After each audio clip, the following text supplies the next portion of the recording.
Hello guys, कैसे हैं आप लोग। उम्मीद है अच्छे होंगे, अच्छे से अपनी पढ़ाई का और सेहत का ध्यान रख रहे होंगे। तो आज हम डिस्कस करेंगे बायोलॉजी के पार्ट 6 के क्वेश्चंस को। और डिस्कस करने से पहले अगर आप चैनल पर नए हैं तो प्लीज़ लाइक करें, शेयर करें और सब्सक्राइब करें। और अगर आप व्हाट्सएप ग्रुप या टेलीग्राम या फिर हमारी वेबसाइट से जुड़ना चाहते हैं तो आप डिस्क्रिप्शन बॉक्स में वहाँ से जाकर जुड़ सकते हैं। साथ ही आप वहाँ से हमारे पुराने वीडियोज़ को भी देख सकते हैं। तो स्टार्ट करते हैं आज के क्वेश्चंस। उसके पहले जो हमारे पिछले पार्ट का एक क्वेश्चन था कि लाइफाई क्या है। लाइट इमिटिंग लाइफाई, ये इसका फुल फॉर्म होता है लाइट इमिटिंग फिडेलिटी। और जो वाईफाई होता है ये उसी की तरह काम करता है। और डिफरेंस बस इतना होता है कि इसके जो सिग्नल्स होते हैं वो हमें एक एलईडी लाइट्स होती हैं, इसके सोर्स के थ्रू हमें मिलेंगे। मान लीजिए कि यहाँ पे हमारी लाइट कवर कर रही है, तो अगर हमारा यहाँ पे इसके रेंज में सेल फोन होगा तो वहाँ पे ये काम करेगा। तो चलते हैं अगले हमने अपने प्रश्नों पे। तो पहला क्वेश्चन है 161, केंचुए में कितनी आँखें होती हैं। ऑप्शंस हैं 1, 2, बहुत या कोई नहीं। तो इसका आंसर है कोई नहीं, यानी कि केंचुए में कोई भी नेत्र नहीं होता है। अगले प्रश्न को देखते हैं। विषैली छिपकली है वेरेनस, कैमिलियन, हीलोडर्मा या इनमें से कोई नहीं। तो ये विषैली छिपकली है हीलोडर्मा, ऑप्शन सी इसका सही उत्तर है। अगला क्वेश्चन देखते हैं। रेजिन क्या है। ऑप्शंस हैं एक बहुलक है, वायरस है, मेलवेयर है या सर्च इंजन है। तो इसका सही उत्तर है ऑप्शन सी, एक मेलवेयर है रेजिन। अगले प्रश्न पे चलते हैं। किस रुधिर वर्ग में कोई एंटीजन नहीं पाया जाता है। मोस्टली लोग जानते होंगे रुधिर वर्ग ओ, इसमें कोई एंटीजन नहीं पाया जाता है। इसे ज़ीरो वर्ग भी कहा जाता है क्योंकि इसमें कोई एंटीजन नहीं होता है। और फर्दर इसको जब हुआ है प्रोग्रेस तो 0 को ओ में कन्वर्ट कर दिया गया है, क्योंकि बाकी जो थे वो ए बी के इस पे तौर पे डिफाइंड हो रहे थे। तो यहाँ पे 0 रखने का कोई खास मतलब था नहीं, तो इसलिए इसको ओ में कन्वर्ट कर दिया गया है। अगले प्रश्न को देखते हैं। हाल ही में लुप्त हुआ जंतु कौन सा है। ऑप्शंस हैं ड्रैको, मैमथ, डायनासोर या इनमें से कोई नहीं। तो इसका सही उत्तर है ऑप्शन सी, डायनासोर। ये हाल ही में लुप्त हुआ जंतु है। अगले प्रश्न पे चलते हैं। घरेलू मक्खी का लार्वा कहलाता है। ऑप्शंस हैं इमेंगो, मैंगोट, प्यूपा या इनमें से कोई नहीं। इसका सही उत्तर है ऑप्शन बी, मैंगोट है घरेलू मक्खी का लार्वा। अगला प्रश्न देखते हैं। निम्न में से किसके अधपके मांस खाने से फीताकृमि मनुष्य की आंत में पहुंचता है। ऑप्शंस हैं बकरी, सुअर, गाय या भेड़। इसका सही उत्तर है ऑप्शन बी, सुअर। और सुअर का मांस खाने से फीताकृमि होता है, ये स्केरिस इस टाइप का होता है। ये आंतों में रह के हमारे जो डाइजेस्ट फूड होता है उस पर ये जिंदा रहता है। अगले प्रश्न पे चलते हैं। निद्रा रोग पैदा करता है ट्राइकोमोनास, ट्रिपेनोमोसोमा, लिशमैनिया या इनमें से कोई नहीं। इसका सही उत्तर है ट्रिपेनोसोमा, ये निद्रा रोग पैदा करता है। अगला प्रश्न देखते हैं।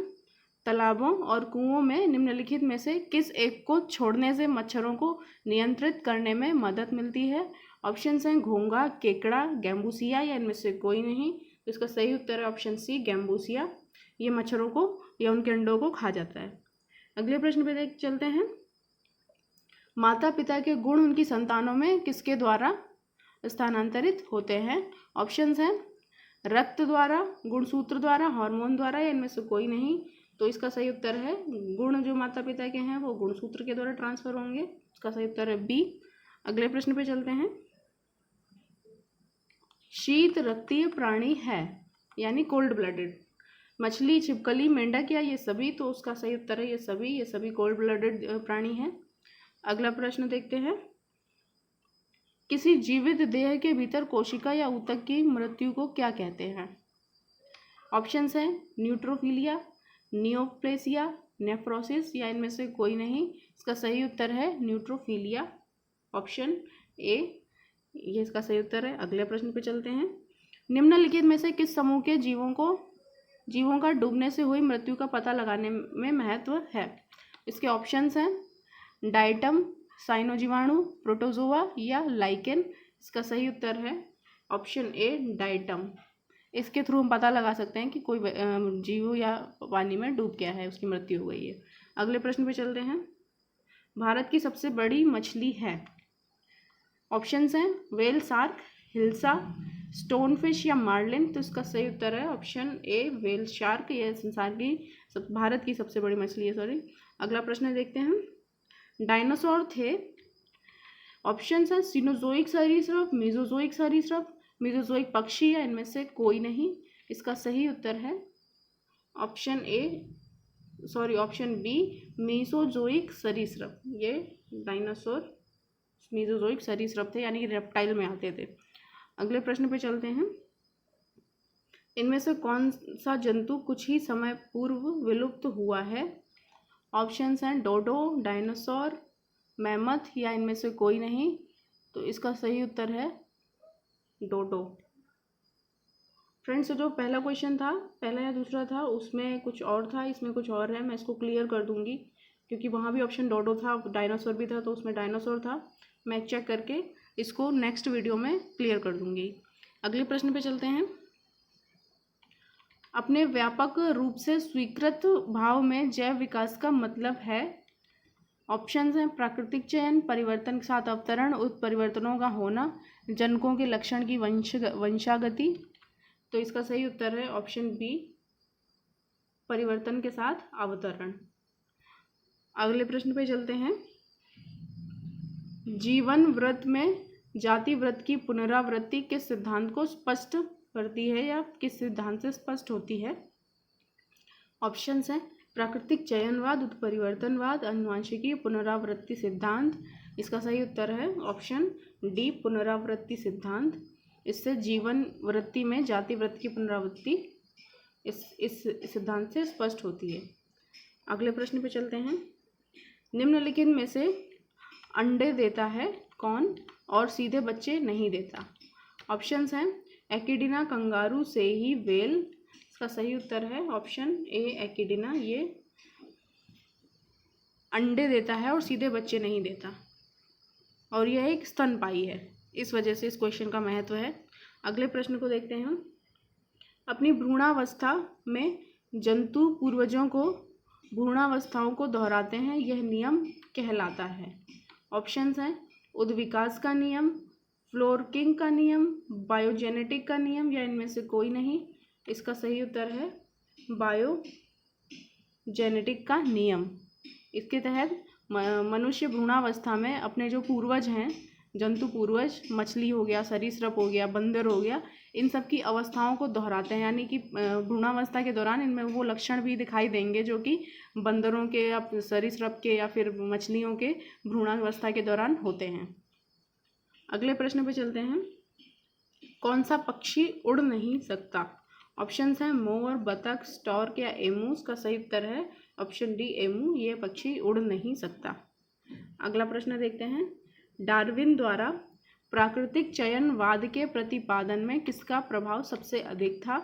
ऑप्शंस हैं आबादी पर माल्थस के लेख का, डी व्रीच के उत्परिवर्तन सिद्धांत का, आनुवंशिकी के संबंध में मेंडल के मटर के प्रयोग का, या फिर उत्तरजीविता का। तो ये इसका सही उत्तर है आबादी पर माल्थस के लेख का। इस पे इन डार्विन के प्राकृतिक चयनवाद के प्रतिपादन में इनका सबसे ज़्यादा प्रभाव था। अगला प्रश्न देखते हैं। जीव विकास को सर्वप्रथम किसने समझाया था? ऑप्शंस हैं लेमार्क, न्यूटन, आइंस्टाइन, या इनमें से कोई नहीं। सही उत्तर है ऑप्शन ए लेमार्क। इन्होंने सबसे पहले समझाया था। अगले प्रश्न पे चलते हैं। इनमें से कौन सा जंतु जैव विकास के प्रमाण के रूप में संयोजक है?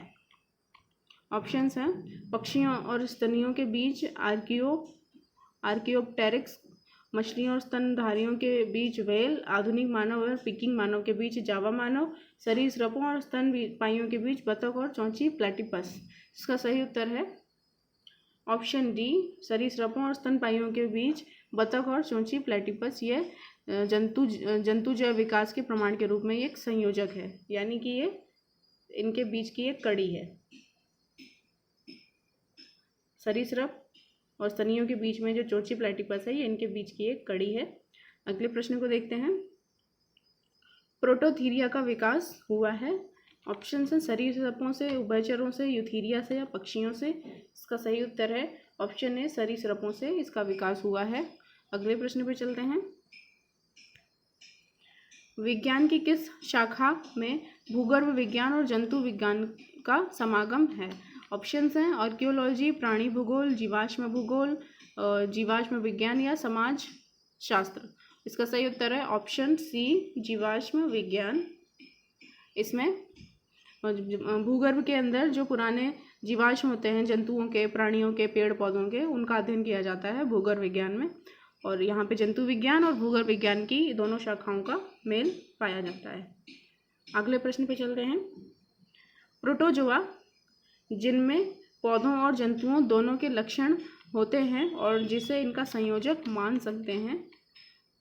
ऑप्शंस हैं, क्या है ये?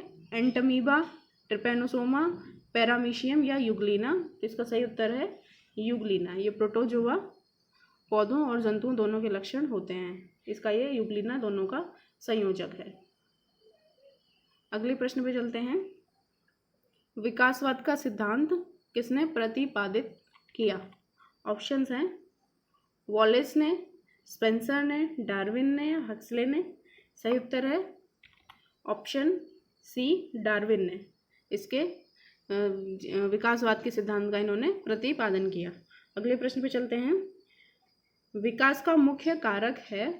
ऑप्शंस हैं उत्परिवर्तन, प्राकृतिक वर्ण, लैंगिक जनन या हासिल किए हुए गुण। सही उत्तर है ऑप्शन बी, प्राकृतिक वर्ण।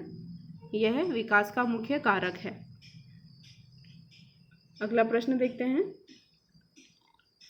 पेरिपेटस किनका संयोजक है? ऑप्शंस हैं मोलस्का या आर्थ्रोपोडा का, सरीसृपों और स्तनपायियों का, एनेलिडा और आर्थ्रोपोडा का या चपटेक्रमी व एनेलिडा का। तो सही उत्तर है एनेलिडा और आर्थ्रोपोडा, ऑप्शन सी इसका सही उत्तर है। अगले प्रश्न पे चलते हैं। तो आज के यही प्रश्न हमारे समाप्त होते हैं 190। अगले सेक्शन में हम 191 से स्टार्ट करेंगे और मिलते हैं अगले सेक्शन में। धन्यवाद।